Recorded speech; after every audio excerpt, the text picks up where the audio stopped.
जो विट्ठल भगवान है, कई कहते हैं वो बुद्धा का रूप है, कई जैन मुनि का, तो आखिर वो किस भगवान का रूप है? इस पर बहुत बहस लोग करते हैं, पर वो निराधार है। वो गौतम बुद्ध नहीं है, वो जैन मुनि भी नहीं है। भागवत में भगवान विष्णु के 24 अवतार कहे गए हैं। भगवान विट्ठल का जिक्र उनमें नहीं है, अलग ही अवतार है। वो मूर्ति जो है, उस पर जो चिन्ह है, वो सब भगवान विट्ठल भगवान की जो मूर्ति है वो किसी एक ईंट के ऊपर खड़े हैं। पुंडलिक ब्राह्मण जो था पंढरपुर का, वो पुंडलिक बहुत बड़ा मातृ पितृ भक्त कहा गया कि जिस पर हावी होकर भगवान उनके सामने प्रकट हो गए। तो वो भगवान को बोल दिया कि आपको थोड़ी देर रुकना पड़ेगा, मेरे पिताजी जब सो जाएंगे तब मैं आपसे मिलूंगा। तो उसने उसके यहाँ एक ईंट पड़ी थी, ये मैंने आपको आसन दिया है, अभी खड़े रहो, मेरी सेवा पूर्ण होगी तब मैं आपसे मिलूंगा। वो भगवान भी वहाँ अपने कमर पे हाथ रख के राह देखते रह गए। 28 युग हो गए, भगवान वहीं खड़े हैं। छत्रपति शिवाजी महाराज वो भी विट्ठल के भक्त थे। जब वो लोहगांव गए थे तो वो उस लोहगांव में तुकाराम महाराज जी का कीर्तन चालू था, वो सुनने के लिए शिवाजी महाराज गए थे और तभी खानों के सैन्य था वो उनके पीछे पड़ा था। तो भगवान विट्ठल की कृपा से बैठे हुए सभी लोग शिवाजी महाराज जी के जैसे दिखने लगे उनको। कुछ कृष्ण भक्त होते हैं वो राधा जी को ज्यादा बड़ा मानते हैं और कुछ लोग जो हैं वो रुक्मिणी जी को बड़ा मानते हैं। देवी भागवत जो शक्ति का ग्रंथ मूल माना जाता है, उस देवी भागवत में भी ऐसा ही बताया कि भगवती के शरीर से एक पुरुष रूप प्रकट हो गया, वो श्री कृष्ण है, एक स्त्री रूप प्रकट हो गया, वो राधा जी है। पांडुरंग पांडुरंग जय हरि विट्ठल। कैसे विट्ठल भगवान या पांडुरंग ने इतने सारे वारकरी समुदाय को अपना नाद लगाया, कैसे ज्ञानेश्वरी इंस्पायर्ड है उनसे। आज हमारे साथ हैं रोहन उपलेकर जी, जो कि वारकरी समाज से बिलोंग करते हैं और संत ज्ञानेश्वर जी के मार्ग पे चलते हुए वो हिंदू कल्चर के ऊपर रिसर्च करते हैं। आज की डेट में हिंदू कल्चर के ऊपर काफ़ी ज़्यादा एम्बिग्यूटी और कन्फ्यूजन्स हैं और काफ़ी ज़्यादा मिस इंटरप्रिटेशंस हैं। इन सबको सॉल्व करने के लिए हमारी एक छोटी सी कोशिश है इस वीडियो के माध्यम से। अगर आप इस चैनल पर नए हैं तो सब्सक्राइब कर लीजिए। चलिए शुरू करते हैं।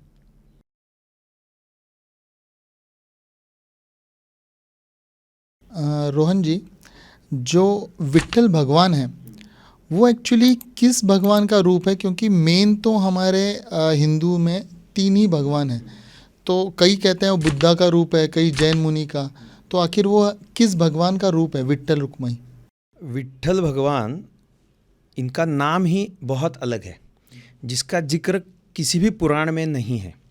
इसलिए भगवान ज्ञानेश्वर महाराज जो वारकरी संप्रदाय के प्रमुख आचार्य माने जाते हैं, उन्होंने उसका बहुत अच्छा कारण बताया है।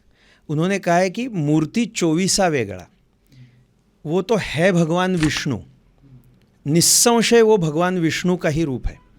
उसके चिन्ह भी उनके शरीर पे अंकित है। विष्णु भगवान के जो चिन्ह है वो गौतम बुद्ध नहीं है, वो जैन मुनि भी नहीं है। उनके जो चिन्ह है, इस पर बहुत बहस लोग करते हैं, पर वो निराधार है। उनके शरीर पे वो मूर्ति जो है, उस पर जो चिन्ह है, वो सब भगवान विष्णु के ही प्रतीक है। पर उनको वे चतुर्भुज नहीं है। विष्णु हो तो वो चतुर्भुज ही शंख चक्र गदा पद्म धारण करते हैं, वैसा सिर्फ उनके हाथ में शंख है भगवान विट्ठल के। उनके बारे में भगवान ज्ञानेश्वर महाराज कहते हैं कि मूर्ति 24 वेगड़ा।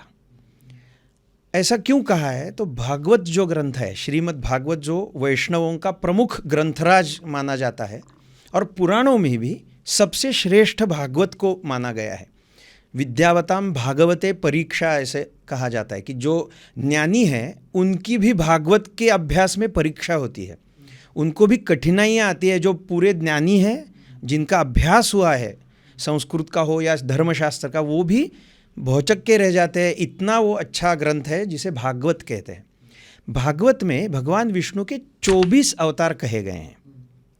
उन 24 अवतारों में जो हमें दशावतार कहे जाते हैं, मत्स्य कूर्म वराह, वे तो है ही उसमें, उससे भी ज़्यादा 14 अवतार उसमें और है। ऐसे 24 अवतार है। भगवान विट्ठल का जिक्र उनमें नहीं है, अलग ही अवतार है वो। इसलिए ज्ञानेश्वर महाराज कहते हैं मूर्ति 24 वेगड़ा। वो उन 24 जो प्रमुख अवतार माने हैं, उनमें कला अवतार, अंशावतार, अंशांशावतार, पूर्णावतार, आवेश अवतार, ऐसे करके उसके भाग है, प्रकार है विभिन्न। उनमें से ये पूर्णतः अलग अवतार है विट्ठल का। तो उन्होंने उसका कारण बताया है कि ये भगवान श्री कृष्ण ही है, अवतार अलग नहीं है। ये भगवान श्री कृष्ण ही यहाँ आए हुए हैं, पर वो अलग रूप धारण करके आए हैं, इसलिए उनको अवतार कहा गया, अलग अवतार कहा गया है, पर है भगवान श्री कृष्ण। मुझे संशय इसलिए हुआ क्योंकि कोई भी भगवान जब हम देखते हैं तो उनके हाथ में या तो वो चतुर्भुजाएं होती है या कोई शस्त्र होता है। हाँ, इनके हाथ में शस्त्र नहीं शस्त्र भी नहीं है और एक तरीके से इंसान जैसे ही खड़े हैं वो। खड़े हैं वो। तो उसका कारण तो ज्ञानेश्वर महाराज जी छोड़िए, भगवान शंकराचार्य ने बताया है, 2500 साल पहले उसका कारण बताया है कि मैं तो वो मूर्ति का वर्णन करता हूँ तब बताऊंगा, थोड़ा ये पहले ख़त्म करता हूँ विषय कि वे मूर्ति 24 वेगड़ा है, वे भिन्न है। वे भगवान विट्ठल है तो भगवान विष्णु ही, भगवान श्री कृष्ण, क्योंकि उनका जो वेश है ना वो गोप वेश है, ग्वालियर का वेश है उनका। उन्होंने जो उनकी जो कपड़े मूर्ति डाले है हुए ना हैं, वो कपड़े ग्वालियर के हैं। उनके हाथ में शंख है, एक हाथ में उनके शंख है, उन्होंने कटी पे अपने कमर पे हाथ रखे हैं पर एक हाथ में शंख है उनके। वो ग्वालियर है, इसलिए उनकी जो पहना हुआ है, पहराव है उनका, जिसे हम धोती बोलते हैं, उसके बीच में एक काठी है जो ग्वालियर के हाथ में रहती है, वैसी काठी है उनके पास। और ग्वालिया अपने गौओं को बुलाने के लिए, क्योंकि उनको संदेश देने के लिए एक छोटा सा बांसुरी जैसा वाद्य भी बजाते हैं। वो छोटा, उसे पावा कहते हैं, बांसुरी से छोटा होता है, तो वो उनके कंधे पे है, उनको उन्होंने धारण किया है। हाँ, वो दिखता नहीं, पर वो जब हम नज़दीकी से मूर्ति देखते हैं वो ये सब दिखाते हैं। वहाँ जब महापूजा होती है तब महापूजा के वक्त उनके सभी चिन्ह दिखाने की पद्धति है। लेकिन अगर ग्वालियर हैं तो मैंने उनके कुंडलों में मछली देखी। हाँ, वो तो भगवान विष्णु का प्रतीक है। हाँ, भगवान विष्णु जो मूर्ति जो कही गई है, भगवान सूर्य की या भगवान विष्णु की जो मूर्ति कही गई है, उनके कानों में मकर के कुंडल है।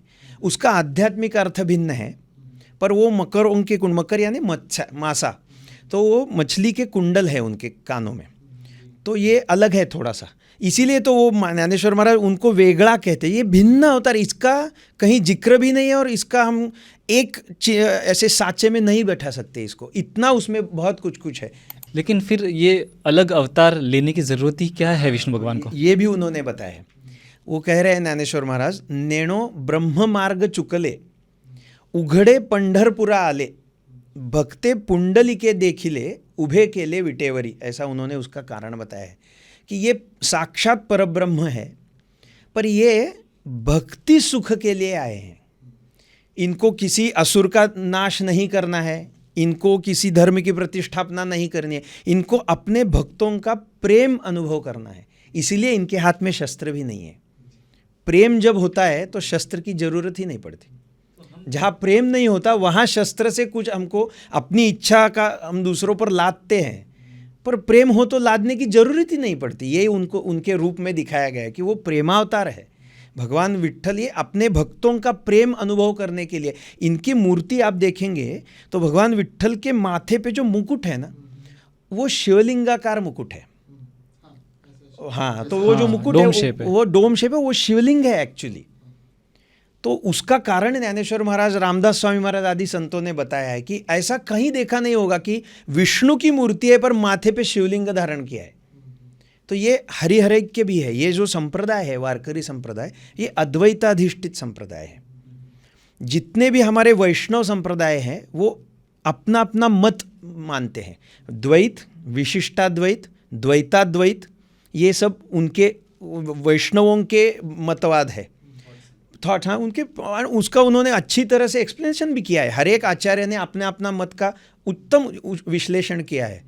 पर ये जो ज्ञानेश्वर महाराज जो संप्रदाय, वारकरी संप्रदाय, ये नाथ संप्रदाय की शाखा है, पर ये मूलतः भागवत है, इसीलिए वैष्णव है। पर ये अद्वैताधीश, भगवान शंकराचार्य जी का जो अद्वैत तत्वज्ञान है, केवलाद्वैत, ये इसका बेस है।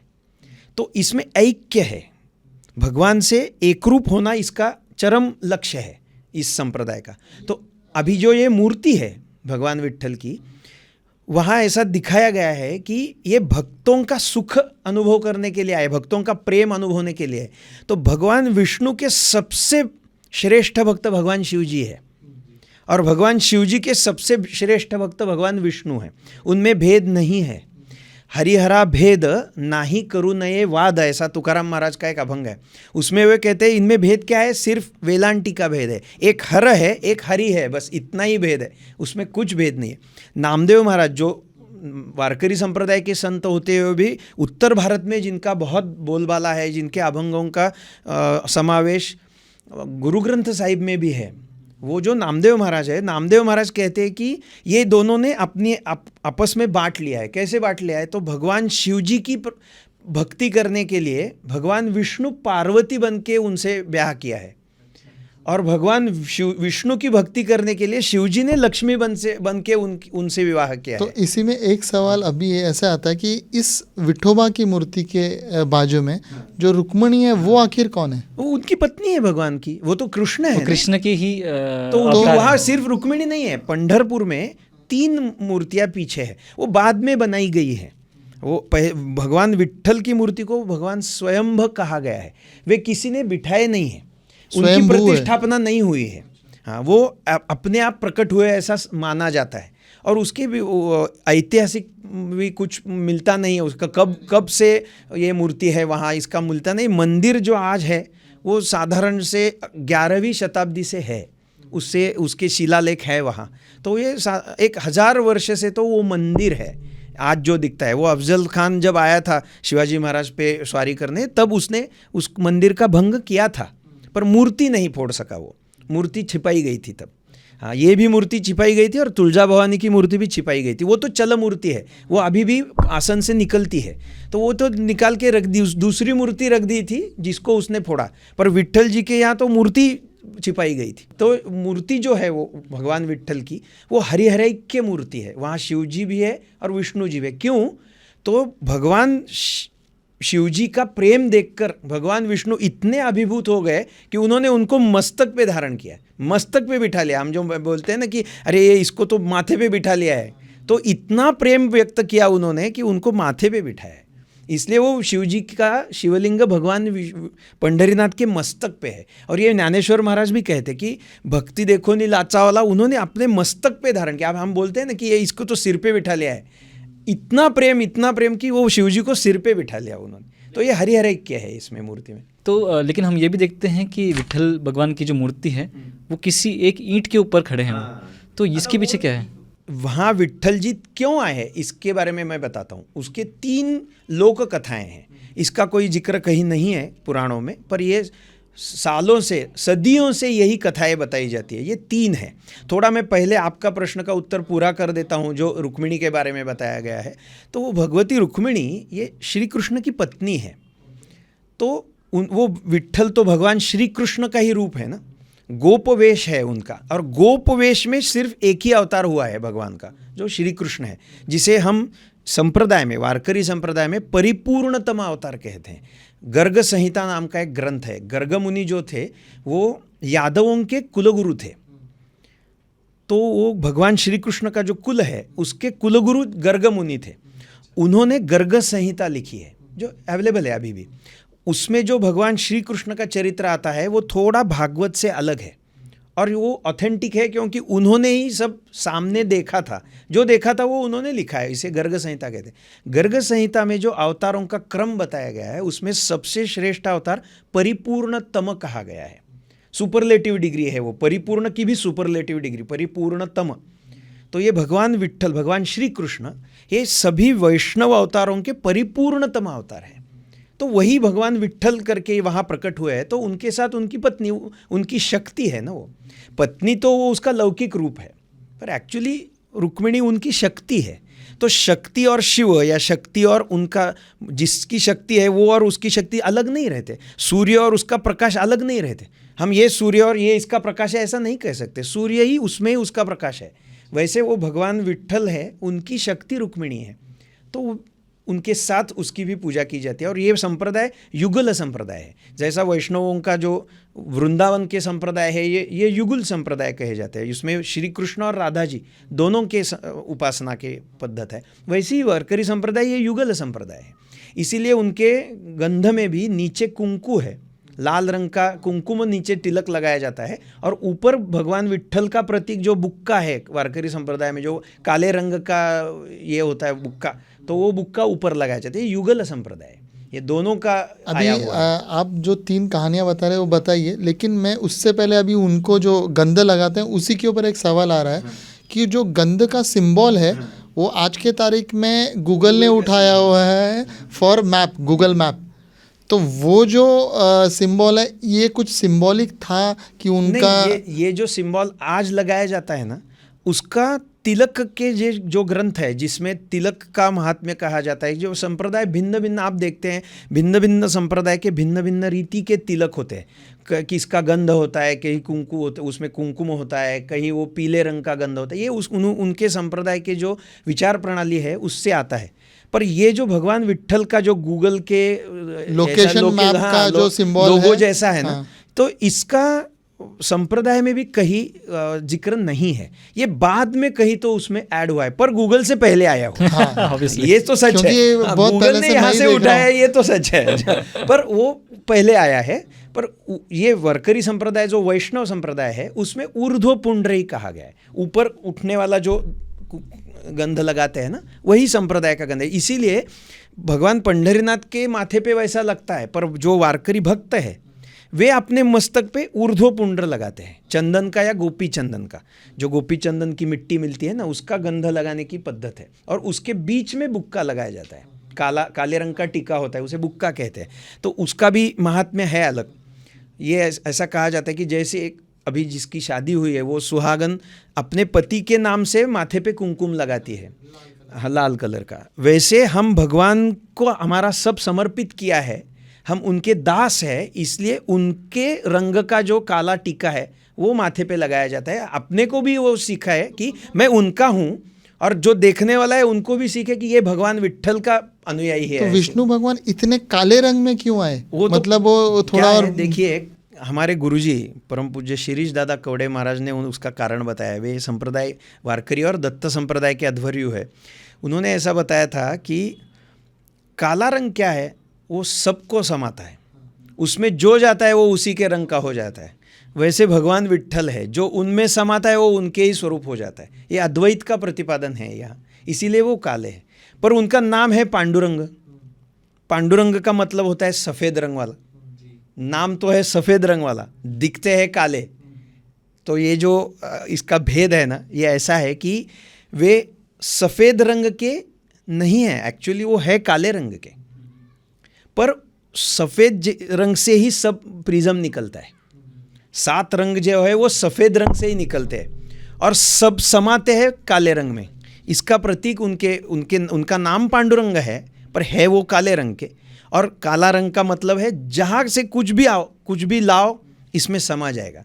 जो यहाँ आएगा वो इनका ही स्वरूप हो जाएगा।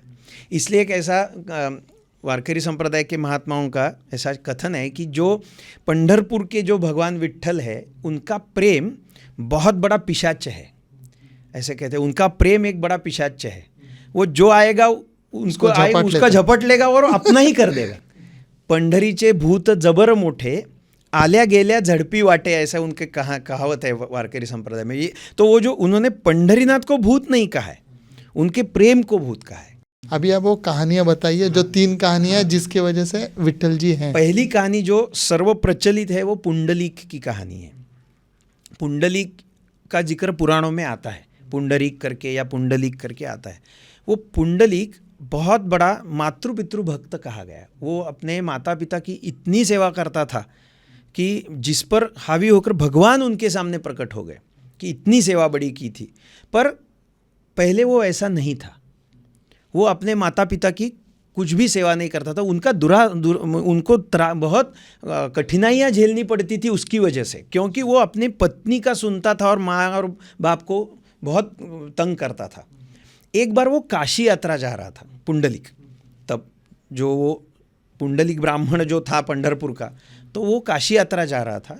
तो बीच में एक कुक्कुट ऋषि के आश्रम, कुक्कुट ऋषि नाम के एक ऋषि थे, उनके आश्रम में वो एक रात के लिए ठहर गया। तो वो काशी यात्रा जा रहा था। ऐसा कथन है कि काशी सर्वश्रेष्ठ नगरी है, विश्वनाथ जी की नगरी है, और जो काशी का अनुभव करेगा वो मोक्ष को जाएगा। ऐसा हमारे यहाँ का काशी मरणान मुक्ति, काशी का स्मरण करो, काशी का अनुपान करो, काशी को जाओ, ऐसा कहा जाता है। दुनिया की सबसे आखिरी नगरी भी वही होने वाली है। आखिरी है, वो पहली भी है। पहली भी है। तो वैसे वो काशी जा रहा था, तो उन्होंने कुक्कुट ऋषि से काशी के बारे में पूछा। तो बोले मुझे मालूम नहीं काशी कैसी है, मैं जानता भी नहीं काशी को। तो बोले आप ऋषि कैसे बन गए, आपको काशी भी मालूम नहीं? तो मैंने नहीं मालूम, मैं कभी गया नहीं काशी को। रात को क्या हुआ, 3 देवियाँ, सुलक्षणी देवियाँ वहाँ प्रकट हो गई और वो वहाँ झाड़ू पोछा करने लगी उनके कुक्कुट ऋषि के आश्रम में। तो उन्होंने पूछा उसको, आप कौन हैं? तो वो बोली, आपको जानना है हम कौन हैं? तो हाँ मुझे जानना है, मुझे बहुत ऐसी उत्सुकता है कि आप यहाँ क्या कर रही है, इस जंगल में, इस आश्रम में आके आपने ऐसा इतने अच्छे अपने आभूषण पहने हैं और वो यहाँ सेवा क्यों कर रही है और झाड़ू पोछा लगा रही है?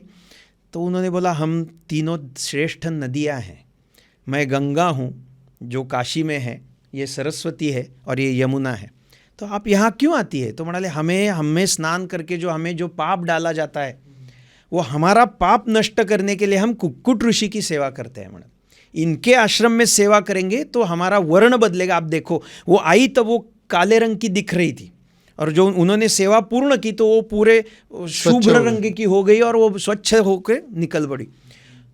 उस दिन तब कुक्कुट ऋषि के महात्म्य के बारे में पुंडलिक को मालूम जान पड़ा और उसको लगा, अरे बाप रे, मैंने तो कभी अपने ऐसा सोचा भी नहीं था कि वो काशी जानता भी नहीं होगा, पर काशी का महात्म्य इससे बढ़ रहा है, ये तो काशी जानता भी नहीं है। तो उन्होंने जाके पूछा कुक्कुट ऋषि को कि आपने ये कहाँ से प्राप्त किया, ये सब वैभव, जो ये सामर्थ्य है कि गंगा आपकी सेवा के लिए आती है, जो सर्वश्रेष्ठ पाप नाशिनी कही गई है, त्रिलोकों का पाप नष्ट करने वाली, स्वर्ग से पाताल तक सभी लोगों का पाप नष्ट करने वाली ये गंगा आपसे अपना पाप नष्ट करवाती है। तो वो कुक्कुट ऋषि बोले कि ये मेरे माँ बाप की सेवा का फल है।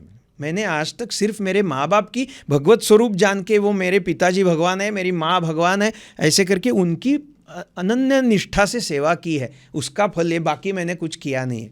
तब उसे मालूम पड़ा कि अरे मैंने आज तक कितना अपराध किया है। वो वहाँ से वापस गया पंढरपुर को, वो गया नहीं वो काशी में, और जाके माँ बाप की सेवा करनी आरंभ की। उसने इतनी सेवा की कि उसकी सेवा से प्रसन्न होकर भगवान उसको मिलने के लिए प्रकट हो गए। हमारे उपनिषद कहते हैं कि मातृदेवो भव, पितृदेवो भव, आचार्य देवो भव, ऐसे तैत्तरीय शिक्षावल्ली जो उपनिषद है उसका मंत्र है ये, मातृदेवो भव। पहली माता गुरु है, वो भगवान का स्वरूप है। पिता भी भगवान का स्वरूप माना जाता है, उसके बाद गुरु भगवान का स्वरूप है। तो उनकी सेवा का फल ऐसा हुआ कि भगवान प्रकट हो गए वहाँ। तो वो अपनी माँ बाप की सेवा कर रहा था, तो वो भगवान को बोल दिया कि मुझे अभी टाइम नहीं है आपको मिलने के लिए, आपको थोड़ी देर रुकना पड़ेगा, मेरे पिताजी जब सो जाएंगे तब मैं आपसे मिलूँगा। तो ये ऐसा, हमारे घर जब कोई आता है तो हमारा नियम ऐसा है कि हम उसको आसन देते हैं, बिठाते हैं, कहीं अच्छी जगह पे बिठाते हैं, उसको अर्घ्य पाद्य देने की वैदिक परंपरा है। वो उसका हम कुछ खाने के लिए, पीने के लिए पानी देते हैं वैसा। तो उसने उसके यहाँ एक ईंट पड़ी थी, वो फेंक दी, इस पर खड़े रहो, ये मैंने आपको आसन दिया है, अभी खड़े रहो, मेरी सेवा पूर्ण होगी तब मैं आपसे मिलूँगा। तो भगवान को भी उसने राह देखने के लिए मजबूर किया। वो भगवान भी वहाँ अपने कमर पे हाथ रख के राह देखते रह गए, वैसे ही वह अभी तक खड़े हैं। उसको ऐसा वारकरी संप्रदाय में कहा जाता है कि 28 युग हो गए भगवान ये वहीं खड़े हैं। जैसे काशी को माना जाता है कि काशी वो भगवान शिव जी के त्रिशूल पर बनाई गई नगरी है, उसका नाश नहीं होता, वैसे सेम पंढरपुर के बारे में कहा जाता है कि पंढरपुर है भगवान श्री कृष्ण के चक्र पे बनाई हुई नगरी है, उसका भी नाश नहीं होता। तो ये तो उसके लौकिक धाम का वर्णन नहीं है, ये जो आध्यात्मिक वर्णन है उसका। अलौकिक धाम जो है, हम जो देखते हैं, हमारे नयनों को दिखता है, वो लौकिक है, पर जो नहीं दिखता ऐसा भी इसके एक अलग ऐसा एक प्रतल है जिस पर कुछ अलग सृष्टि है जो हमें दिखती नहीं, तो वो सूक्ष्म सृष्टि कही गई है। तो वो सूक्ष्म सृष्टि में जो पंढरपुर है उसका नाश नहीं होता, ऐसा शास्त्रों का वचन है और महात्माओं का अनुभव है। इसीलिए काशी और पंढरपुर को समान माना जाता है। उत्तर भारत में काशी जैसी श्रेष्ठ नगरी नहीं है, वैसे दक्षिण भारत में पंढरपुर जैसी श्रेष्ठ नगरी नहीं है। तो वे भगवान श्री कृष्ण वहाँ पुंडलिक के लिए खड़े हो गए, विट्ठल बिट पर खड़ा, ऐसा कबीर जी महाराज का भी अभंग है, उसमें पद है उनका। उन्होंने भी ये, कबीर जी महाराज पंढरपुर को आए थे, हाँ, उनकी जो कथा है वो बाद में बताऊंगा मैं, बहुत सुंदर कथा है उनकी। तो कबीर जी महाराज भी विट्ठल बिट पर खड़ा, ऐसा उनका भी पद है। तो ये पहले पुंडलिक के लिए आए। दूसरी कथा ऐसी मानी जाती है कि एक बार क्या हुआ, भगवान श्री कृष्ण ने अपनी पट्ट रानी का अनुत्तर भट्टारिका, जिसे भट्टारिका श्रेष्ठ रानी जिसे कहते हैं, उनका किताब राधा जी को प्रदान किया और महालक्ष्मी जी रुक्मिणी जी को बताया कि आपसे भी ये श्रेष्ठ है।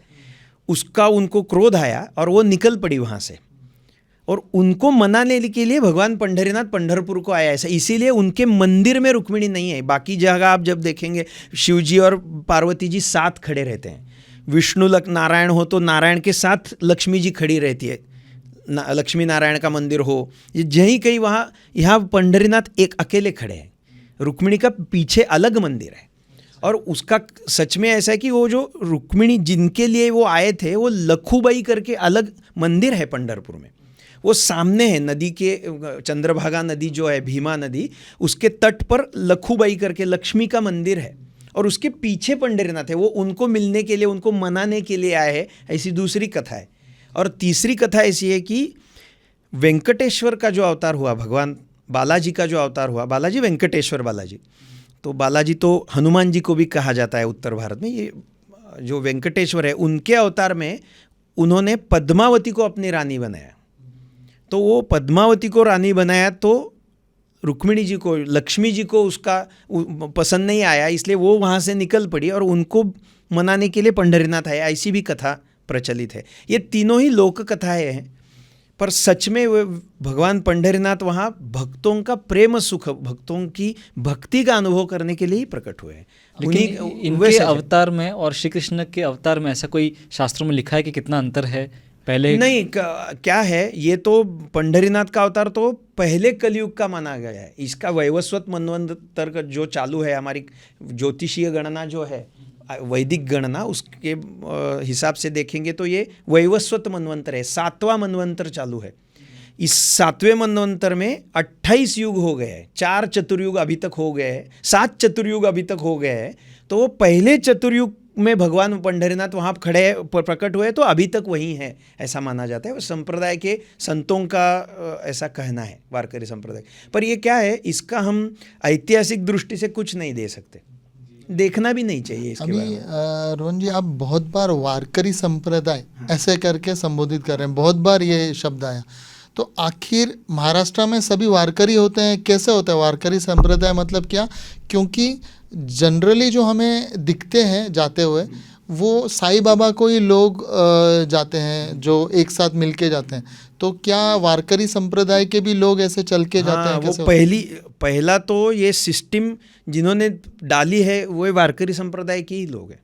आज से 700-800 साल पहले से उसके रेफरेंसेस मिलते हैं वारी के ग्रंथों में, ऐसे रेफरेंसेस है। ज्ञानेश्वर महाराज जिनका अभी 750वां जन्मदिन इस साल मनाया गया, उनके पिताजी भी वारी करते थे, ऐसा नामदेव महाराज जी का कहना है। मतलब 800 साल से 800 से उससे भी पहले है वारी का। तो आप एक बार पूरा वारी का पूरा डिस्क्रिप्शन बताइए, कौन से दिन निकलते हैं, कहाँ से निकलते हैं और कहाँ पहुँचते हैं? देखिए, ये वारकरी संप्रदाय से शुरू करता हूँ। ये वैष्णवों का एक अलग संप्रदाय है जो अद्वैताधिष्ठित है। बाकी के वैष्णव संप्रदाय बहुत से द्वैत के ऊपर अधिष्ठित संप्रदाय है, पर ये अद्वैत है। इसमें भगवान से एकरूपता मानी गई है और होती भी है इसमें। तो ये वारकरी नाम क्यों पड़ा? तो वारी करते हैं। वारी करना इसका मतलब है वारंवार वही करना, इसलिए वारी कहा जाता है उसका। तो वारंवारता उसमें अभिप्रेत है। तो वारी क्या है? पंढरपुर ये मुख्य स्थान है।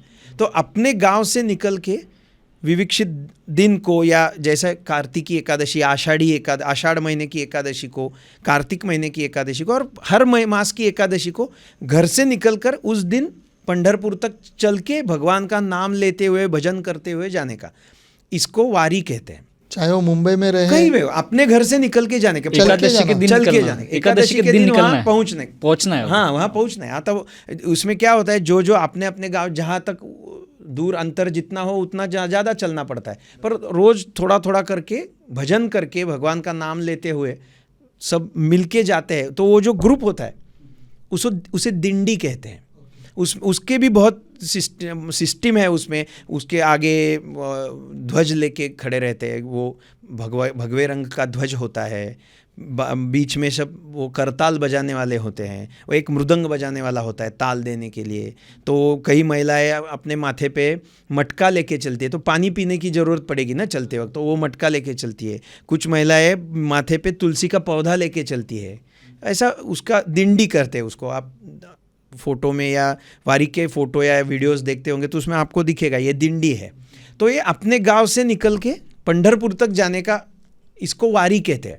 और जो ये वारी करता है वो संप्रदाय को वारकरी संप्रदाय कहा जाता है। ये है वैष्णव संप्रदाय, हर साल भागवत में एक संप्रदाय। बार ही करना है? नहीं नहीं नहीं नहीं, हर महीने की पद्धति है उसमें। हर महीने की एकादशी को ऐसे लोग हैं कि जो मास के जो शुक्ल पक्ष होता है वो शुक्ल पक्ष की एकादशी को पंढरपुर जाते हैं और कृष्ण पक्ष की एकादशी को वहाँ से चल के आळंदी आते हैं। फिर 2 दिन वहाँ रहने के बाद शुक्ल पक्ष की एकादशी के लिए महीने में कितने दिन हो? पूरा दिन करने वाले भी है, पूरा महीना ये करने वाले भी लोग हैं। अभी इनको महीने के 12 महीने यही करते हो, उनकी सेवा है, उपासना है। पर संप्रदाय में मुख्य माना जाता है वो आषाढ़ी वारी का पर्व। आषाढ़ महीने की जो वारी होती है, जून जुलाई में आती है, वो सबसे श्रेष्ठ मानी जाती है। वो ज़्यादा से ज़्यादा लोग वो करते हैं। ये जो महीने के वारकरी बोलते हैं इसके, जो पूरा साल ऐसे ही करते, यही उनके भक्ति का स्वरूप है। पर ये थोड़े है बहुत, क्योंकि इसको बहुत निष्ठा ही चाहिए और वो टायरसम होता है, कष्टप्रद है वो सब।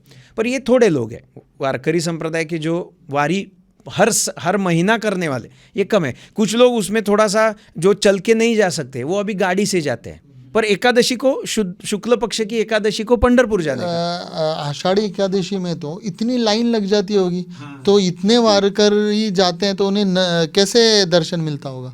देखिए, जो वारकरी लोग होते हैं उनकी भावना ऐसी होती है कि भगवान पंढरीनाथ हमारे साथ भजन गाते हुए झूमते हुए जा रहे हैं, तो उनको दर्शन करने की वैसी ज़रूरत नहीं पड़ती। जो सच्चा वारकरी होता है वो पूरा समय भगवान को अपने साथ अनुभव करता है, तो उसको ज़रूरत ही नहीं पड़ती। तो सिर्फ जाना है बस। हाँ, वहाँ तक जाना है, पंढरपुर जाना है, पंढरपुर तक भजन गाते हुए जाना है। क्योंकि ये जो भगवान श्री विट्ठल है ना, इनका स्वरूप नाद ब्रह्म कहा गया है। इनको नाद ब्रह्म कहते हैं। हमारे यहाँ जो विग्रह है, श्रेष्ठ विग्रह कहे, उनको कुछ नाम बताए गए। जैसे भगवान तिरुपति है, उनको अर्थ ब्रह्म कहा है। उनके यहाँ अर्थ को महत्व है, पैसे को महत्व है। उनका स्वरूप ही लक्ष्मीपति है, तो वो अर्थ ब्रह्म कहे गए हैं। भगवान जगन्नाथ जी जो है उनको अन्न ब्रह्म कहा जाता है, इसीलिए उनके प्रसाद को वहाँ महत्व है। उनको हर दिन 56 भोग लगता है, हर दिन 56 प्रकार का भोग लगता है। और वो जो हमारी रथ यात्रा होती है ना, जगन्नाथ की रथ यात्रा, तब ऐसा कहा जाता है कि वो थोड़े बीमार है तो उनको 56 के बजाय 16-18 भोग लगते हैं। पर इतने भोग तो रोज लगते हैं। थोड़े बीमार है तो उसके साथ कोई औषधियाँ भी उनके भोग में लगती है। पर वो अन्न ब्रह्म कहे गए हैं। उनके यहाँ अन्न का महत्व है। जगन्नाथ जी का प्रसाद कोई लाए तो उनकी प्रसन्नता का प्रतीक माना जाता है। जगन्नाथ जी का प्रसाद किसने दिया तो हम पे भगवान की कृपा है, ऐसा माना जाता है कि उनका वो प्रसाद उनका स्वरूप है अन्न। वहाँ का प्रसाद भगवान जगन्नाथ जी का स्वरूप है, क्योंकि वे अन्न ब्रह्म कहे गए। वैसे पंढरीनाथ भगवान को नाद ब्रह्म कहा जाता है। वो जो कर्णों के कुंडल के बारे में मैं बता रहा था ना, वो क्यों है, तो वो उससे दिखाते हैं कि मैं अपना जो अनाहत नाद है, ब्रह्म का जो अंतर से प्रकट होने वाला नाद है, उसका श्रवण कर रहे हैं वो। इसीलिए उनके श्रवण कानों में मकर के कुंडल है। तो वो अपने नाद को, जो हमारा अनाहत नाद कहा गया है योग शास्त्र में, जो अंदर से प्रकट होता है, किसी आहत करने से नहीं, अपने आप प्रकट होता है, वो जो प्रणव का नाद है, तो वो नाद उनका प्रिय है, क्योंकि उनका स्वरूप नादमय है। इसीलिए उनकी भक्ति में भजन का महात्म्य है। सब मिलके करताल बजा के, वीणा बजा के और ये पखवाज बजा के भजन करते हैं, क्योंकि उनका नादमय स्वरूप है। उनकी अनुभूति भी नाद से ही आती है, अंतर से वो नाद रूप से ही प्रकट होते हैं, इसलिए वो नाद ब्रह्म कहे गए। तो ये जो वारकरी लोग जाते हैं, उनका ज़्यादा से ज़्यादा समय वो भजन में ही जाता है। तो उनको अनुभूति है, वह महसूस करते हैं कि ये नाद रूप से भगवान ही हमारे साथ है। तो दर्शन करना जरूरी नहीं, जब हो गया तो अच्छा है, क्योंकि उनकी मूर्ति भी इतनी सुचारू रूप से वहाँ प्रतिष्ठापित हो गए। उनके इतने सुंदर दिखते हैं वो भगवान पंढरीनाथ कि जिन्होंने उनका दर्शन किया वो उनके ही हो गए। इसके बारे में आपको एक अच्छी कथा बताता हूँ, अभी मुझे याद आई। पंढरपुर में एक नरहरी सोनार करके मोटे महात्मा हो गए। वो सुनार थे अपने व्यवसाय से, पर वो स्टॉन्च शिव भक्त थे। वो भगवान शिव जी से किसी अन्य देव का मुख भी नहीं देखते थे। वो पंढरपुर में रह के कभी पंढरीनाथ के मंदिर में गए नहीं थे। तो बोलते तो वो विष्णु स्वरूप है, मैं तो शिव जी का भक्त हूँ, मैं देखूंगा भी नहीं उनके बारे में, उनका मुख भी देखूंगा नहीं, कभी गए नहीं थे। उनका मंदिर पंढरीनाथ भगवान के मंदिर के सामने 100 मीटर पे है, इतने नज़दीक रहते थे। पर वहाँ एक मल्लिकार्जुन करके शिव मंदिर है 100 मीटर पे भगवान विट्ठल जी के सामने। वो उनकी भक्ति करते थे पर कभी पंढरपुर के मंदिर में नहीं जाते थे। एक बार क्या हुआ, एक आदमी आया और बोला मुझे भगवान विष्णु जी को, विट्ठल जी को एक कमर पट्टा बनाना है चांदी का, तो आप बना देंगे क्या? वो तो सुनारी थे, तो ठीक है मैं बनाऊंगा, आप मुझे नाप के ले आइए, उनकी कमर का नाप ले आइए। तो वो नाप ले आया, उन्होंने वैसा एक अतिशय सुंदर कमर पट्टा बनाया और भेज दिया। वो बिठा नहीं, वो कम हो गया। तो वो फिर से नाप लेके आए, उन्होंने फिर से थोड़ा अलग करके बनाया, वो थोड़ा बड़ा हो गया, वो भी बैठ नहीं रहा था। बाद में वो जो जिसको ये बनाना था बोला आप खुद आके क्यों नहीं नाप लेते? करेक्ट। तो बोले मैं नहीं उनका मुख देखूंगा म्हणाल, मैं नहीं आऊँगा म्हणाल। तो ते म्हणाले आप नहीं आएंगे तो ऐसा करो आँखों पे पट्टी बांधो, पर आप जाके माप ले लो। तो उनको ये ठीक है ऐसा है मैं करता हूँ। तो उन्होंने पट्टी बांधी, गए वहाँ पंढरीनाथ के सामने और उन्होंने कमर में वो नाप लिया। हाथ जैसे मूर्ति को लगाया, उनको वहाँ शिवलिंग प्रतीत हुआ। उनको वो मालूम तो था कि ये कमर पे हाथ खड़े हुए हैं ऐसा है, पर उनको हाथ को जो स्पर्श हुआ तो उनको ऐसा लगा कि यार ये तो शिव जी का लिंग है। तो उन्होंने खस से अपनी पट्टी निकाली तो सामने पंढरीनाथ भगवान थे, फिर से पट्टी डाल दी उन्होंने। और वो बहुत परेशान हो गए कि अरे मैंने तो उनका मुख देख लिया गलती से। फिर से हाथ लगाया, फिर से उनको शिवलिंग का, उनको कमर लगी नहीं भगवान की, उनको तो वहाँ शिवलिंग ही महसूस हो रहा था। तो तब उनको महसूस जान पड़ी कि अरे ये तो भगवान शिव जी विष्णु जी एक ही है। और उन्होंने जब उनका स्वरूप देखा तो नरहरि सोनार महाराज पूरे विट्ठल भक्त ही हो गए। और उनके बहुत सुंदर अभंग है, वो उनके शिव जी का वर्णन करने वाले भी अभंग है और विष्णु जी का, भगवान विट्ठल के भी वर्णन करने वाले अभंग है। उनका जो रूप है ना, वो रूप पाहता तरी डोळसु, सुंदर पाहता गोपवेशु, जेणे महेशु मस्तकी वंदिला, ऐसे ज्ञानेश्वर महाराज का उनका रूप इतना सुंदर है कि जो देखेगा वो पिघल जाएगा। वहाँ एक मुक्तकेशी नाम की दासी थी पंढरपुर में, वो उसके समय की सबसे सौंदर्यवान युवती कही गई थी। तो उसको गर्व था कि मेरे जैसा सौंदर्य किसी का नहीं है। उसकी त्वचा इतनी मुलायम थी कि हाथ लगे तो वहाँ से रक्त आता था, इतनी मुलायम थी उसकी त्वचा। तो एक बार वो भगवान पंढरीनाथ के दर्शन के लिए गई, तो वो मूर्ति, उन जो पाषाण की मूर्ति है, पत्थर की मूर्ति है, तो उसको वो पत्थर की मूर्ति लगी नहीं। जब उसने मुक्तकेशी ने भगवान विट्ठल जी के पाँवों को स्पर्श किया तब वहाँ एक छेद हो गया और वहाँ से खून बहने लगा। उसने देखा कि ये मुझसे भी नाजुक है, मैं तो श्रेष्ठ मानती थी। तो वो मुक्तकेशी ने उनके चरणों पे दंडवत किया और उसका चिन्ह अभी भी है। भगवान पंढरीनाथ के उंगलियों के निशान अभी भी उनके पैरों पे है, आप देख सकते हैं। एक निशान है वो उसका उंगली का निशान है वहाँ पंढरीनाथ के। तो वो इतने सुंदर है कि मुक्तकेशी भी दंग रह गई उसके बारे में कि इतने मुलायम। हाँ, इतने मुलायम है उनकी त्वचा। तो वो नरहरि सोनार महाराज तो विट्ठल भक्त बन गए। वो बाद में ज्ञानेश्वर महाराज जी के समूह में आ गए और उन्होंने बहुत बड़ा प्रचार प्रसार किया। तो ये भगवान का जो स्वरूप है ना, वो नाद ब्रह्म स्वरूप माना गया है। और उनका जो कर्णों का तो बताया मैंने आपको, वह तो कमर पे हाथ क्यों रखे आपने पूछा था, तो ये उसके बारे में बता दो। इसका प्रमाण शंकराचार्य जी ने अपने पांडुरंगाष्टक में दिया है। 2500 साल पहले दिया हुआ प्रमाण है। वे कहते हैं प्रमाणम भवाब्धेरिदम मामकानाम नितंबः कराभ्याम धृतो येन तस्मात् विधातूर्व सत्यै धृतो नाभिकोशः परब्रह्मलिंगम भजे पांडुरंगम। उन्होंने कहा है कि भगवान पंढरीनाथ कैसे हैं, तो वो परब्रह्म का साक्षात साकार रूप है। वो सगुण है, निर्गुण होते भी हुए भी सगुण है। कबीर जी महाराज कहते हैं निर्गुण के गुण गाऊंगा। अरे वो तो निर्गुण है ना, तो उनके गुण कैसे गाएंगे, पर उन्होंने गाए हैं। पंढरीनाथ भगवान भी वैसे ही है, वो निर्गुण होते हुए भी सगुण है। उनसे ही निर्गुण भी प्रकटता है, उनसे ही सगुण भी प्रकटता है। वो देखेंगे आप उनकी दृष्टि से, भक्ति की दृष्टि से देखेंगे तो वो सगुण है, आत्मदृष्टि से देखेंगे तो निर्गुण है। एक ही रूप में दोनों है उसमें। तो वो प्रमाणम भवाब्धेर इदम माम का नाम, आचार्य कहते हैं कि जो मेरे भक्त है, भगवान विट्ठल अपने कमर पे हाथ रख के ऐसे बता रहे हैं कि मेरे जो भक्त है, जो मुझे शरण आए हुए हैं, उनको ये भवाब्धि जो है, भव सागर है, वो कमर जितना ही रहेगा, वो कभी डूबेंगे नहीं उसमें, वो आसानी से चल के पार कर जाएंगे।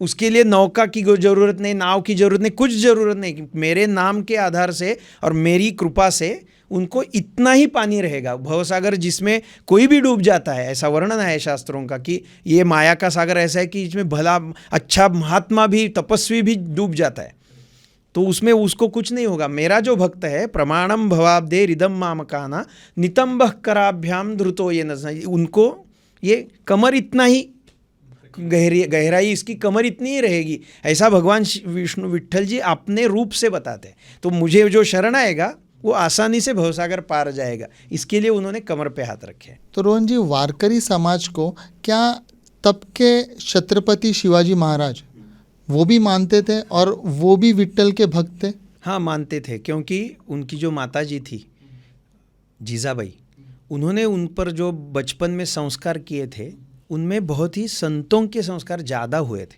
उनको रामायण महाभारत सिखाया था और जो संतों के संस्कार किए थे तो वो उन पर थे। और जो संतों का विश्व मेरा घर है और मैं भगवान का सेवक हूँ, ऐसी जो भावना है ना, वो उनकी भी थी। वो कहते थे ना, ये स्वराज्य भावे ही श्रीन की इच्छा है। श्री नाम है भगवान, भगवान की इच्छा, और मैं उनका सेवक हूँ। वो सेवक थे, स्वामी नहीं थे। स्वराज्य के वो स्वामी खुद को मानते नहीं थे, वो स्वराज्य के स्वामी भगवान को ही मानते थे।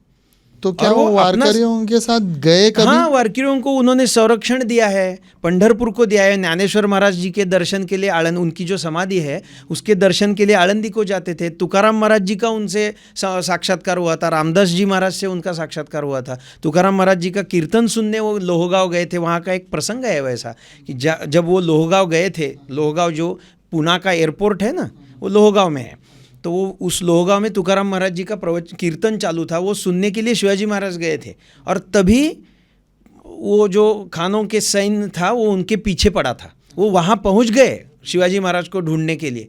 तो भगवान विट्ठल की कृपा से बैठे हुए सभी लोग शिवाजी महाराज जी के जैसे दिखने लगे उनको। इसमें से सच्चा शिवाजी कौन है उनको समझ में नहीं आया, ऐसा उसका वर्णन है अभंगों में ये कथा का। तो वो उनको बहुत ही लगाव था वारकरी संप्रदाय से, पंढरीनाथ से, भगवान से उनको लगाव था।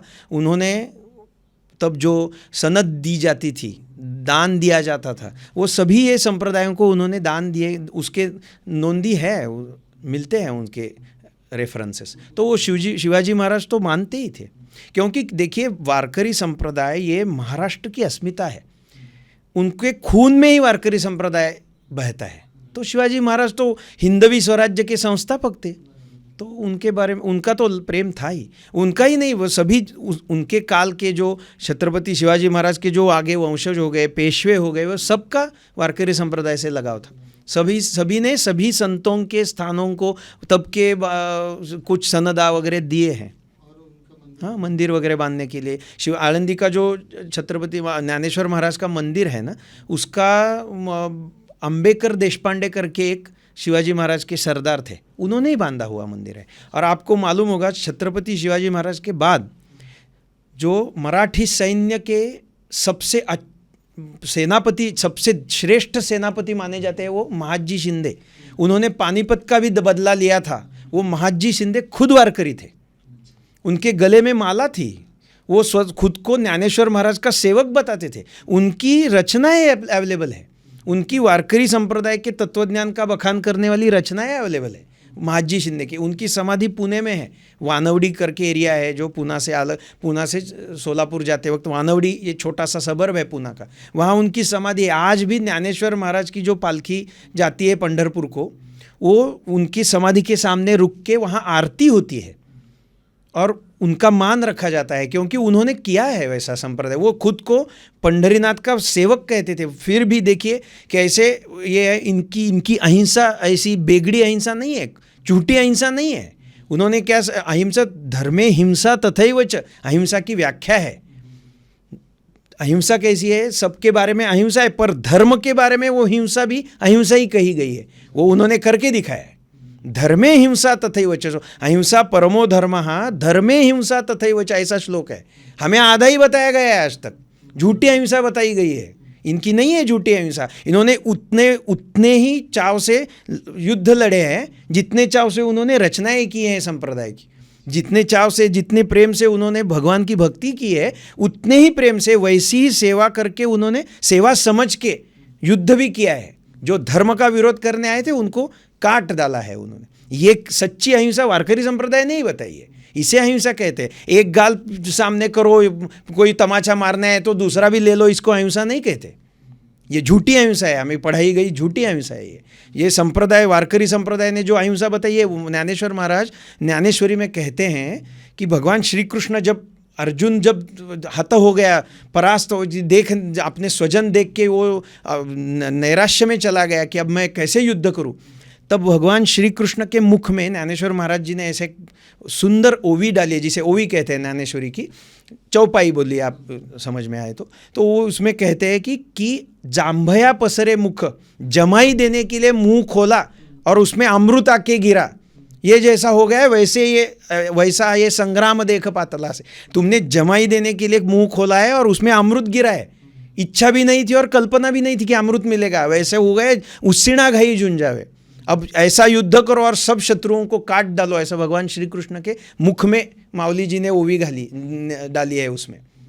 तो ये उनकी अहिंसा है। तो वारकरी संप्रदाय की अहिंसा, जो शिवाजी महाराज जी ने जो धर्म का कार्य किया है, वे हिंदू पद पातशाह थे। खुद को बोलते थे कि मैं हिंदुओं का राजा हूँ, और उन्होंने वैसे ही किया। हिंदवी स्वराज्य है उनका। तो उनके स्वराज्य की प्रेरणा को संप्रदाय का, वारकरी संप्रदाय का ही आधार है। उन्हीं की श्रेष्ठ अहिंसा उन्होंने पूरी तरह से जान के अपना कार्य किया है। तो तब क्या सैनिक भी वारकरियों के साथ चल के जाते थे? शिवाजी महाराज चलते थे वो सैनिक, प्रोटेक्शन के लिए बहुत से सैनिक वारकरी भी थे ना। वो खुद वारकरी ही थे पहले से। वो महाजी सिंधे तो देखिए, वो शस्त्र लेके चलते थे। हाँ, शस्त्र लेके चलते थे, उसमें कोई मनाही नहीं है। आपने ना बहुत बार विठोबा को माऊली वर्ड जिक्र किया है, तो विठोबा को माऊली क्यों कहते थे? भक्ति का जो संप्रदाय है, कौन से भी भक्त हो, वो उनको 9 प्रकार की भक्ति मानी गई है, जो भागवत में कही गए। श्रवणम कीर्तनम विष्णु स्मरणम पाद सेवनम अर्चनम वंदनम दास्यम सख्यम आत्मनिवेदनम, ऐसे 9 प्रकार की भक्ति कही गई है। उसमें जो सख्य भक्ति है, वात्सल्य भक्ति है, उसका ये प्रतीक है। भगवान विट्ठल को अपने ये सब जो संत है वो माता पिता के रूप में देखते हैं। माता रुक्मिणी और पिता भगवान विट्ठल, और बाद में विट्ठल ही माता भी होते हैं और विट्ठल ही पिता भी होते हैं उनके।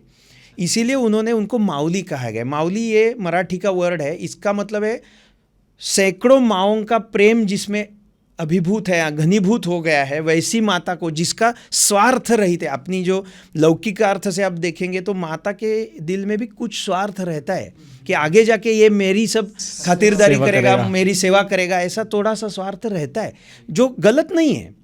माँ ने भी उसकी सेवा की होती है बचपन में, तो उसका वो रिटर्न चाहती है। पर जो माँ कुछ भी रिटर्न नहीं चाहती, निस्वार्थ सिर्फ प्रेम के लिए ही प्रेम करती है, उसे माऊली कहते हैं। तो ये जो प्रेम संतों ने भगवान श्री विट्ठल से प्राप्त किया है, उसका प्रतीक है कि वो उनको माऊली कहते हैं, क्योंकि वो पूरा निस्वार्थ है।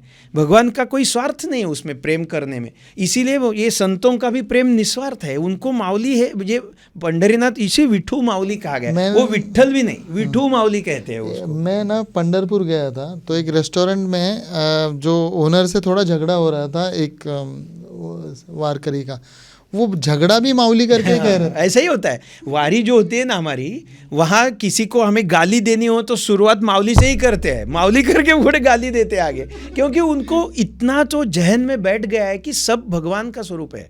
समस्त ही श्री वासुदेव, ऐसा प्रतीति रसाचा वो तला भाव से ज्ञानेश्वर महाराज कहते हैं। सब जगह भगवान विट्ठल ही है। तो माऊली ने कहा है की भक्ती का अंग ऐसा है की भक्त का वैरिया व्हावे माझियाची असं म्हणतात ते. ऐसे बोलते हैं माऊली अपनी ओवी में कि मेरा भक्त बनो या मेरा वैरी बनो, मेरा शत्रु बनो, पर मुझसे कुछ तो संबंध जोड़ो. जैसा कंस ने किया, विरोधी भक्ति की उसने, पर उसको भी भगवान की प्राप्ति हुई. रावण को भी भगवान की प्राप्ति हुई बाद में. उसका हनन किया भगवान ने, क्योंकि वो गलत काम कर रहा था. जो गलत काम करेगा, शास्त्रों के विपरीत करेगा, उसका हनन ही करेंगे, उसमें अहिंसा नहीं दिखाएंगे वो. तो उन्होंने किया, पर उसको सायुज्य प्राप्त करा दिया. वो रावण बाद में भगवान विष्णु में, शिव जी, राम जी में ही विलीन हो गया ना, क्योंकि उसका ही बारे में ज्ञानेश्वर महाराज ने बताया कि श्री कृष्ण कोपोने जयते मारी तो पावे परब्रह्म साक्षात्कारी, माँ कृपेने उपदेशु करी तो कैसा परी न पवेला. सब ऐसे बोलते हैं ज्ञानेश्वर महाराज कि जो जिसको भगवान श्री कृष्ण ने मारा वो भी श्री कृष्ण स्वरूपी हो गए. तब जिन पे उन्होंने कृपा की है तो वो क्यों नहीं होंगे कृष्ण स्वरूप. जिनको मारा वो भी, जिनका विरोध किया वो भी कृष्ण रूप हो गए. ये संप्रदाय के जो अद्वैत तत्वज्ञान है ये है. इसमें जो भगवान विट्ठल की भक्ति करेगा उनसे, उनमें सम्मिलित हो जाएगा, वो उनका स्वरूप ही हो जाएगा. किसी भी तरह की भक्ति क्यों ना हो, किसी भी तरह की भक्ति क्यों ना हो. अभी हमने ना बाकी भी धर्मों से पॉडकास्ट की है, तो एक जो जहन में क्वेश्चन आता है वो ये है कि जब भी हम भगवान की बात करते हैं तब हम मेल फिगर रखते हैं, जैसे कि जीसस क्राइस्ट है, या आप अल्लाह की बात कीजिए, या इवन हमारे भी हिंदू भगवानों में शायद हम ही हिंदू हैं, या हम ही किसी फीमेल को भी हम जोड़ते हैं देव रूप में. लेकिन विट्ठल भगवान अकेले क्यों है वहाँ पर, उनके साथ राधा क्यों नहीं है? हाँ, वो तो है उनके साथ. क्या है, उनकी शक्ति है. मैंने पहले जैसे बताया कि सूर्य से उनका प्रकाश अलग नहीं है, वैसे उनकी शक्ति भी उनमें ही सम्मिलित है. कार्य शक्ति करती है ऐसा माना जाता है. भगवान जो है, उनका जो मेल स्वरूप है, जो भगवान शिव जी है, विष्णु जी है, वे निष्क्रिय माने गए. परब्रह्म निष्क्रिय है, वो कुछ नहीं करता. उसकी शक्ति, जिसे हम माया कहते हैं या शक्ति कहते हैं, वो सब ये सृष्टि का रचना करती है. तो उसको अलग देखो या मूल स्वरूप में देखो, है तो वो काम करने वाली शक्ति. शिव जी काम नहीं करते, शक्ति काम करती है. इसीलिए ऐसा कहा जाता है कि शिवोपि शक्तियुक्तश्चेत प्रभु कार्याय नान्यथा. शिव भी शक्ति का अंगीकार नहीं करेंगे तो वो शव कहलाएंगे. वो शक्ति जो है वो ईकार है, तो वो जब शक्ति का अंगीकार करते हैं तो वो शिव जी होते हैं, शव का शिव होता है. तो वो परब्रह्म कार्य. तो ये विट्ठल भगवान के इसमें क्या है, उनके ही रूप में भक्तों ने अपनी शक्ति भी देखी है और शिव जी भी देखे हैं, परब्रह्म भी देखा है. पर जब लौकिक कथाएं देखेंगे हम पंढरपुर की, तो उसमें राधा जी भी है. प्राचीन जो रचनाएं हैं संतों की, उसमें राही रखुमाबाई कहा गया है.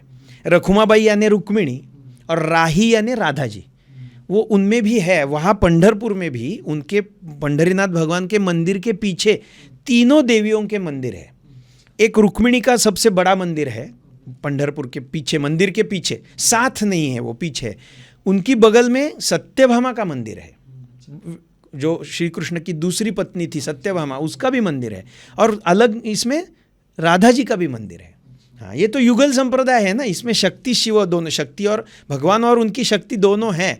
तो वहाँ राधा जी का जो प्रेम है ना, राधा जी जो है वो आह्लादिनी शक्ति कही गई है, और रुक्मिणी जो है वो माया शक्ति कही गई है. इसको जरा एक्सप्लेन करेंगे? हाँ, करूँगा. जो माया शक्ति क्या है, जो लौकिक कार्य का संपन्न करती है. जैसा उनका जो सब विस्तार है, भगवान से उनकी सृष्टि का विस्तार हुआ है. एको हम बहुश्याम, ऐसे उपनिषद कहते हैं कि एक ही परमात्मा अनेक रूप में प्रतीत हो गया है. उसको हम जग कहते हैं, सृष्टि कहते हैं. तो वो जो प्रक्रिया है वो माया का द्योतक है, माया का कार्य है. तो ये करने वाली उनकी माया शक्ति है, तो वो रुक्मिणी है. और ये माया शक्ति जिस मूल शक्ति का अंश है, वो साक्षात श्री कृष्ण रूप शक्ति जो है वे राधा जी है. तो वो उनका मूल घनीभूत शक्ति राधा जी है, और उनका अंश माया का कार्य करता है. अब जब माया का कार्य किया तो उस माया से छोड़ने का भी कार्य, छुड़ाने का भी कार्य करना पड़ेगा ना. तो उसे प्रतिप्रसव क्रम कहते हैं. तो वो माया से छुड़ाने का कार्य राधा जी करती है. माया में डालने का कार्य रुक्मिणी जी करती है, माया शक्ति करती है, और उसमें से निकालने का कार्य ये रुक्मिणी जी की कृपा है और राधा जी की कृपा है। तो ये दोनों शक्तियाँ एक ही है, ये कार्य भिन्न करती। लेकिन बहुत लोगों को मैंने देखा है, जो कुछ कृष्ण भक्त होते हैं वो राधा जी को ज़्यादा बड़ा मानते हैं, और कुछ लोग जो हैं वो रुक्मिणी जी को बड़ा मानते हैं। देखिए, शक्ति ने उसको आवृत्त किया है। आप जब कुछ कपड़ा पहनते हैं तो वो कपड़ा आपके शरीर से बड़ा होता है ना, तभी आप पहन सकते हैं ना। जो आवृत्त करता है वो बड़ा ही होता है। तो जो राधा जी ने जो माया शक्ति, उनकी जो शक्ति है जो श्री कृष्ण को आवृत्त करती है, ढक लेती है, तो वो बड़ी है ना। और दूसरी बात यह है, हमें भगवान की प्राप्ति होनी है, तो जिनके मार्ग से हमको प्राप्ति होती है वो उनको हमें भगवान से भी बड़ा ही मानना होगा ना, क्योंकि उनको बड़ा मानेंगे तब वो हमें वहाँ तक ले जाएंगी। तो राधा जी की भक्ति करना सबसे राधा ज़्यादा जी की श्रेष्ठ है। भक्ति भगवान श्री कृष्ण की भक्ति है। उनमें भेद नहीं है। उपनिषदों में बताया गया है, राधोपनिषद करके एक उपनिषद है, उसमें बताया कि रसाब्धिर देहे नैक द्विधा भूत। ये जो राधा जी और भगवंत है ये एक ही रस का समुद्र है, और केवल क्रीड़ा करने के लिए ये दो रूपों में भिन्न हुए हैं। ये है एक ही, अलग नहीं है। भागवत, देवी भागवत जो भगवती का या शक्ति का ग्रंथ मूल माना जाता है, उस देवी भागवत में भी ऐसा ही बताया कि भगवती के शरीर से एक पुरुष रूप प्रकट हो गया, वो श्री कृष्ण है। एक स्त्री रूप प्रकट हो गया, वो राधा जी है। श्री कृष्ण रूप से सब देव देवता प्रकट हो गए, पुरुष देव उनके रूप से प्रकट हो गए, और राधा जी के रूप से सब स्त्री देवताएं प्रकट हो गए। इसका मतलब है कि भगवान परब्रह्म ही सब रूपों में प्रकट हो गया है, और उसकी शक्ति भी उसके साथ है। तो शक्ति की उपासना करेंगे तो हम परब्रह्म तक जाएंगे, और वो ढकने वाली है ना, तो वो बड़ी होनी चाहिए। तो वैसे ढकेंगी कैसे? वो उनसे छोटी होगी तो ढकेंगी नहीं उनको।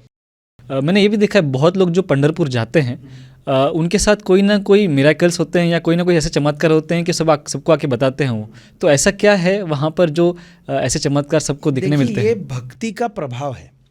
जिसकी भक्ति जितनी गहरी हो गई है उसको उतनी गहराइयों का कुछ ज्ञान होता है। हम जब समुंदर में जाते हैं या हम BBC के या डिस्कवरी चैनल के जो वीडियोस देखते हैं, तो नीचे जाते हैं तो अलग ही दुनिया होती है जिसका हम कल्पना भी नहीं कर सकते। वैसा भक्ति में भी है। जितना आप गहराइयों में जाते हैं उसके अंदर की अलग सृष्टि आपको दिखाई पड़ती है, आपको वो चमत्कार लगता है। उस सृष्टि के लिए तो आसान बात रहती है, सामान्य बात रहती है कि उसका वो बेसिक गुण रहता है, हमें तो वो चमत्कार लगता है। वैसे होता है, ये चमत्कार वगैरह कुछ झूठे नहीं होते। आपके लाइफ में आपने कुछ देखा है? होते हैं ना। मैं आपको बताता हूँ, एक मराठी संत है, उन्होंने ऐसा कहा है कि मैं रोज रात को सोता हूँ और सुबह उठता हूँ, ये तो कितना बड़ा चमत्कार है। यही सबसे बड़ा चमत्कार है। घेतो झोप सुखे फिरून उठतो ही ईश्वराची दया, ऐसे वो कहते हैं।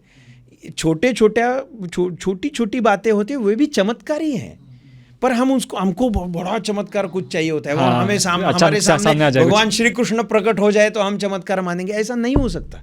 क्योंकि उसका भी रूल है। हर एक जो बात है उसको अपना अपना रूल है, उसका अपना अपना साइंस है। तो वो जो साइंस, प्रत्येक गोष्ठ को अपना अपना साइंस होता है। तो वो साइंस जब हम फॉलो करेंगे तभी हम केमिस्ट्री का जो कुछ, आता मैं केमिस्ट हूँ तो मैं केमिस्ट्री के प्रयोग करता हूँ, कोई एक्सपेरिमेंट्स करता हूँ, तो उसका जो केमिस्ट्री का जो ये है वो केमिस्ट्री के ही बारे में होगा ना। उसके जो रूल्स है वो केमिस्ट्री के रूल से ही फॉलो करेगा। उस तरह से करेंगे तो वो मिलेगा। उस तरह से करेंगे तभी उसका रिजल्ट मिलेगा।